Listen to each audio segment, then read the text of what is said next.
یزید بن زرع نے بیان کیا، انہوں نے کہا ہم سے سعید نے بیان کیا، انہوں نے قتادہ سے، انہوں نے انس بن مالک رضی اللہ عنہ سے کہ رسول اللہ صلی اللہ علیہ وسلم دعائے استسقاء کے سوا اور کسی دعا میں زیادہ اونچے ہاتھ نہیں اٹھاتے تھے۔ اس دعا میں آپ اتنے اونچے ہاتھ اٹھاتے کہ بغل مبارک کی سفیدی دکھائی دیتی تھی۔ صحیح بخاری حدیث نمبر 3565۔ حسن بن صباح بزار نے بیان کیا، کہا ہم سے محمد بن سابق نے بیان کیا، کہا ہم سے مالک بن مغول نے بیان کیا، کہا کہ میں نے عون بن ابی جحیفہ سے سنا، وہ اپنے والد ابو جحیفہ رضی اللہ عنہ سے نقل کرتے تھے کہ میں سفر کے ارادے سے نبی کریم صلی اللہ علیہ وسلم کی خدمت میں حاضر ہوا تو آپ ابطاح میں محصب میں خیمے کے اندر تشریف رکھتے تھے۔ کڑی دوپہر کا وقت تھا، اتنے میں بلال رضی اللہ عنہ نے باہر نکل کر نماز کے لیے اذان دی اور اندر آ گئے، اور حضرت بلال رضی اللہ عنہ نے حضرت صلی اللہ علیہ وسلم کے وضو کا بچا ہوا پانی نکالا تو لوگ اسے لینے کے لیے ٹوٹ پڑے۔ پھر حضرت بلال رضی اللہ عنہ نے ایک نیزہ نکالا اور حضرت صلی اللہ علیہ وسلم باہر تشریف لائے، گویا آپ کی پنڈلیوں کی چمک اب بھی میری نظروں کے سامنے ہے۔ بلال رضی اللہ عنہ نے 17 کے لیے نیزہ گاڑ دیا۔ آپ نے ظہر اور عصر کی 2 رکعت قصر نماز پڑھائی۔ گدھے اور عورتیں آپ کے سامنے سے گزر رہی تھیں۔ صحیح بخاری حدیث نمبر 3566۔ حسن بن صباح بزار نے بیان کیا، کہا ہم سے سفیان نے بیان کیا، ان سے زہری نے، ان سے عروہ نے اور ان سے عائشہ رضی اللہ عنہ نے بیان کیا کہ نبی کریم اس قدر ٹھہر ٹھہر کر باتیں کرتے کہ اگر کوئی شخص آپ کے الفاظ گن لینا چاہتا تو گن سکتا تھا۔ صحیح بخاری حدیث نمبر 3567۔ یونس نے بیان کیا، ان سے ابن شہاب نے بیان کیا کہ مجھے عروہ بن زبیر نے خبر دی، اور ان سے حضرت عائشہ رضی اللہ عنہا نے بیان کیا کہ ابو فلاں حضرت ابو ہریرہ رضی اللہ عنہ پر تمہیں تعجب نہیں ہوا؟ وہ آئے اور میرے حجرے کے ایک کونے میں بیٹھ کر رسول اللہ صلی اللہ علیہ وسلم کی احادیث مجھے سنانے کے لیے بیان کرنے لگے۔ میں اس وقت نماز پڑھ رہی تھی، پھر وہ میری نماز ختم ہونے سے پہلے ہی اٹھ کر چلے گئے۔ اگر وہ مجھے مل جاتے تو میں ان کی خبر لیتی کہ رسول اللہ صلی اللہ علیہ وسلم تمہاری طرح یوں جلدی جلدی باتیں نہیں کیا کرتے تھے۔ صحیح بخاری حدیث نمبر 3568۔ عبداللہ بن مسلمہ نے بیان کیا، ان سے امام مالک نے، ان سے سعید مقبری نے، ان سے ابو سلمہ بن عبد الرحمن نے، اور انہوں نے عائشہ رضی اللہ عنہا سے پوچھا کہ رمضان شریف میں رسول اللہ صلی اللہ علیہ وسلم کی نماز تہجد یا تراویح کی کیا کیفیت ہوتی تھی؟ انہوں نے بیان کیا کہ حضرت صلی اللہ علیہ وسلم رمضان مبارک یا دوسرے کسی بھی مہینے میں 11 رکعات سے زیادہ نہیں پڑھتے تھے، انہی کو تہجد کہو یا تراویح۔ پہلے آپ 4 رکعت پڑھتے، وہ رکعتیں کتنی لمبی ہوتی تھیں، کتنی اس میں خوبی ہوتی تھی، اس کے بارے میں نہ پوچھو۔ پھر آپ 4 رکعت پڑھتے، یہ چاروں بھی کتنی لمبی ہوتی اور ان میں کتنی خوبی ہوتی، اس کے متعلق نہ پوچھو۔ پھر آپ 3 رکعت وتر پڑھتے۔ میں نے عرض کیا، یا رسول اللہ، آپ وتر پڑھنے سے پہلے کیوں سو جاتے ہیں؟ آپ نے فرمایا، میری آنکھیں سوتی ہیں لیکن میرا دل بیدار رہتا ہے۔ صحیح بخاری حدیث نمبر 3569۔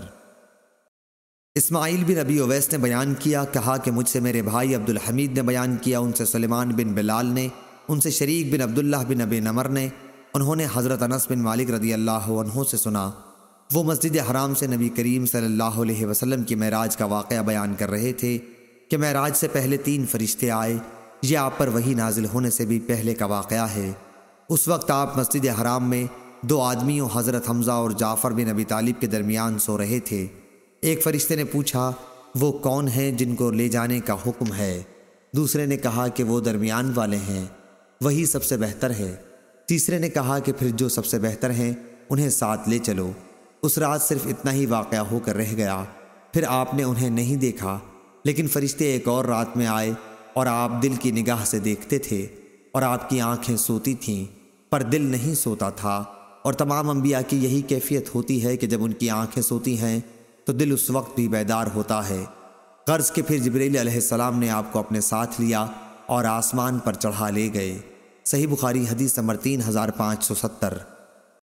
ابو الولید نے بیان کیا، کہا ہم سے سلم بن زریر نے بیان کیا، انہوں نے ابو الرجاء سے سنا کہ ہم سے عمران بن حسین رضی اللہ عنہ نے بیان کیا کہ وہ نبی کریم صلی اللہ علیہ وسلم کے ساتھ ایک سفر میں تھے۔ رات بھر سب لوگ چلتے رہے، جب صبح کا وقت قریب ہوا تو پڑاؤ کیا۔ چونکہ ہم تھکے ہوئے تھے اس لیے سب لوگ اتنی گہری نیند سو گئے کہ سورج پوری طرح نکل آیا۔ سب سے پہلے ابو بکر صدیق رضی اللہ عنہ جاگے، لیکن آن حضرت صلی اللہ علیہ وسلم کو جب آپ سوتے ہوتے تو جگاتے نہیں تھے، چونکہ آپ خود ہی جاگتے۔ پھر عمر رضی اللہ عنہ بھی جاگ گئے۔ آخر ابو بکر رضی اللہ عنہ آپ کے سر مبارک کے قریب بیٹھ گئے اور بلند آواز سے اللہ اکبر کہنے لگے۔ اس سے آن حضرت صلی اللہ علیہ وسلم بھی جاگ گئے اور وہاں سے کوچ کا حکم دے دیا۔ پھر کچھ فاصلے پر تشریف لائے اور یہاں آپ اترے اور ہمیں صبح کی نماز پڑھائی۔ ایک شخص ہم سے دور کونے میں بیٹھا رہا، اس نے ہمارے ساتھ نماز نہیں پڑھی۔ آن حضرت صلی اللہ علیہ وسلم جب نماز سے فارغ ہوئے تو آپ نے اس سے فرمایا، اے فلاں، ہمارے ساتھ نماز پڑھنے سے تمہیں کس چیز نے روکا؟ اس نے عرض کیا کہ مجھے غسل کی حاجت ہو گئی ہے۔ آن حضرت صلی اللہ علیہ وسلم نے اسے حکم دیا کہ پاک مٹی سے تیمم کر لو۔ پھر اس نے بھی تیمم کے بعد نماز پڑھی۔ حضرت عمران رضی اللہ عنہ کہتے ہیں کہ پھر آن حضور صلی اللہ علیہ وسلم نے مجھے چند سواروں کے ساتھ آگے بھیج دیا تاکہ پانی تلاش کریں، کیونکہ ہمیں سخت پیاس لگی ہوئی تھی۔ اب ہم اسی حالت میں چل رہے تھے کہ ہمیں ایک عورت ملی جو دو مشکوں کے درمیان سواری پر اپنے پاؤں لٹکائے ہوئے جا رہی تھی۔ ہم نے اس سے کہا کہ پانی کہاں ملتا ہے؟ اس نے جواب دیا کہ یہاں پانی نہیں ہے۔ ہم نے اس سے پوچھا کہ تمہارے گھر سے پانی کتنے فاصلے پر ہے؟ اس نے جواب دیا کہ 1 دن رات کا فاصلہ ہے۔ ہم نے اس سے کہا کہ اچھا تم رسول اللہ صلی اللہ علیہ وسلم کی خدمت میں چلو۔ وہ بولی، رسول اللہ صلی اللہ علیہ وسلم کے کیا معنی ہیں؟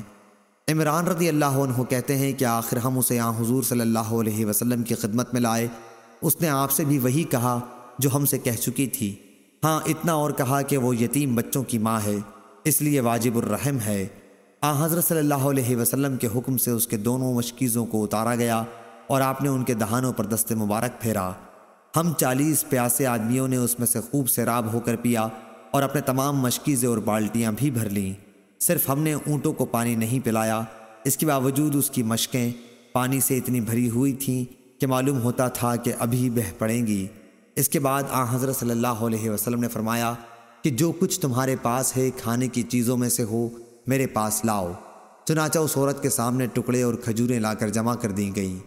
پھر جب وہ اپنے قبیلے میں آئی تو اپنے آدمیوں میں سے اس نے کہا کہ آج میں سب سے بڑے جادوگر سے مل کر آئی ہوں، یا پھر جیسا کہ اس کے ماننے والے لوگ کہتے ہیں وہ واقعی نبی ہے۔ آخر اللہ تعالیٰ نے اس کے قبیلے کو اسی عورت کی وجہ سے ہدایت دی، وہ خود بھی اسلام لائی اور تمام قبیلے والوں نے بھی اسلام قبول کر لیا۔ صحیح بخاری حدیث نمبر 3571۔ ابن ابی عدی نے بیان کیا، ان سے سعید بن ابی عروبہ نے، ان سے قتادہ نے اور ان سے انس بن مالک رضی اللہ عنہ نے بیان کیا کہ رسول اللہ صلی اللہ علیہ وسلم کی خدمت میں ایک برتن حاضر کیا گیا پانی کا۔ آن حضرت صلی اللہ علیہ وسلم اس وقت مدینے کے نزدیک مقام زورا میں تشریف رکھتے تھے۔ آپ نے اس برتن میں ہاتھ رکھا تو اس میں سے پانی آپ کی انگلیوں کے درمیان سے پھوٹنے لگا اور اسی پانی سے پوری جماعت نے وضو کیا۔ قتادہ نے کہا کہ میں نے انس رضی اللہ عنہ سے پوچھا آپ لوگ کتنی تعداد میں تھے؟ انہوں نے فرمایا کہ 300 ہوں گے یا 300 کے قریب ہوں گے۔ صحیح بخاری حدیث نمبر 3572۔ امام مالک نے بیان کیا، ان سے اسحاق بن عبداللہ بن ابی طلحہ نے بیان کیا اور ان سے انس بن مالک رضی اللہ عنہ نے بیان کیا کہ میں نے رسول اللہ صلی اللہ علیہ وسلم کو دیکھا، عصر کی نماز کا وقت ہو گیا تھا اور لوگ وضو کے پانی کی تلاش کر رہے تھے، لیکن پانی کا کہیں پتہ نہیں تھا۔ پھر آن حضرت صلی اللہ علیہ وسلم کی خدمت میں برتن کے اندر وضو کا پانی لایا گیا۔ آپ نے اپنا ہاتھ اس برتن میں رکھا اور لوگوں سے فرمایا کہ اسی پانی سے وضو کریں۔ میں نے دیکھا کہ پانی آپ کی انگلیوں کے نیچے سے ابل رہا تھا، چنانچہ لوگوں نے وضو کیا اور ہر شخص نے وضو کر لیا۔ صحیح بخاری حدیث نمبر 3573۔ حزم بن مہران نے بیان کیا، انہوں نے کہا کہ میں نے امام حسن بصری سے سنا، انہوں نے کہا کہ ہم سے انس بن مالک رضی اللہ عنہ نے بیان کیا کہ نبی کریم صلی اللہ علیہ وسلم کسی سفر میں تھے اور آپ کے ساتھ کچھ صحابہ کرام رضی اللہ عنہم بھی تھے۔ چلتے چلتے نماز کا وقت ہو گیا تو وضو کے لیے کہیں پانی نہیں ملا۔ آخر جماعت میں سے ایک صاحب اٹھے اور ایک بڑے سے پیالے میں تھوڑا سا پانی لے کر حاضر خدمت ہوئے۔ نبی کریم صلی اللہ علیہ وسلم نے اسے لیا اور اس کے پانی سے وضو کیا۔ پھر آپ نے اپنا ہاتھ پیالے پر رکھا اور فرمایا کہ آؤ وضو کرو۔ پوری جماعت نے وضو کیا اور تمام آداب و سنن کے ساتھ پوری طرح کر لیا۔ ہم تعداد میں 70 یا 80 کے لگ بھگ تھے۔ صحیح بخاری حدیث نمبر 3574۔ حمید نے خبر دی اور ان سے انس بن مالک رضی اللہ عنہ نے بیان کیا کہ نماز کا وقت ہو چکا تھا۔ مسجد نبوی سے جن کے گھر قریب تھے انہوں نے تو وضو کر لیا، لیکن بہت سے لوگ باقی رہ گئے۔ اس کے بعد نبی کریم صلی اللہ علیہ وسلم کی خدمت میں پتھر کی بنی ہوئی ایک لگن لائی گئی، اس میں پانی تھا۔ آپ نے اپنا ہاتھ اس پر رکھا، لیکن اس کا منہ اتنا تنگ کہ آپ اس کے اندر اپنا ہاتھ پھیلا کر نہیں رکھ سکتے تھے۔ چنانچہ آپ نے انگلیاں ملا لیں اور لگن کے اندر ہاتھ کو ڈال دیا۔ پھر اس پانی سے جتنے لوگ باقی رہ گئے تھے سب نے وضو کیا۔ میں نے پوچھا کہ آپ حضرات کی تعداد کیا تھی؟ انس رضی اللہ عنہ نے بتایا کہ 80 آدمی تھے۔ صحیح بخاری حدیث نمبر 3575۔ عبدالعزیز بن مسلم نے بیان کیا، ان سے حسین نے بیان کیا، ان سے سالم بن ابی الجعد نے، اور ان سے حضرت جابر رضی اللہ عنہ نے بیان کیا کہ صلح حدیبیہ کے دن لوگوں کو پیاس لگی ہوئی تھی کہ نبی کریم صلی اللہ علیہ وسلم کے سامنے ایک چھاگل رکھا ہوا تھا۔ آپ نے اس سے وضو کیا۔ اتنے میں لوگ آپ کے پاس آ گئے۔ آپ نے فرمایا کیا بات ہے؟ لوگوں نے کہا کہ جو پانی آپ کے سامنے ہے اس پانی کے سوا نہ تو ہمارے پاس وضو کے لیے کوئی دوسرا پانی ہے اور نہ پینے کے لیے۔ آپ نے اپنا ہاتھ چھاگل میں رکھ دیا اور پانی آپ کی انگلیوں کے درمیان میں سے چشمے کی طرح پھوٹنے لگا، اور ہم سب لوگوں نے اس پانی کو پیا بھی اور اس سے وضو بھی کیا۔ میں نے پوچھا آپ لوگ کتنی تعداد میں تھے؟ کہا کہ اگر ہم 1,00,000 بھی ہوتے تو وہ پانی کافی ہوتا۔ ویسے ہماری تعداد اس وقت 1500 تھی۔ صحیح بخاری حدیث نمبر 3576۔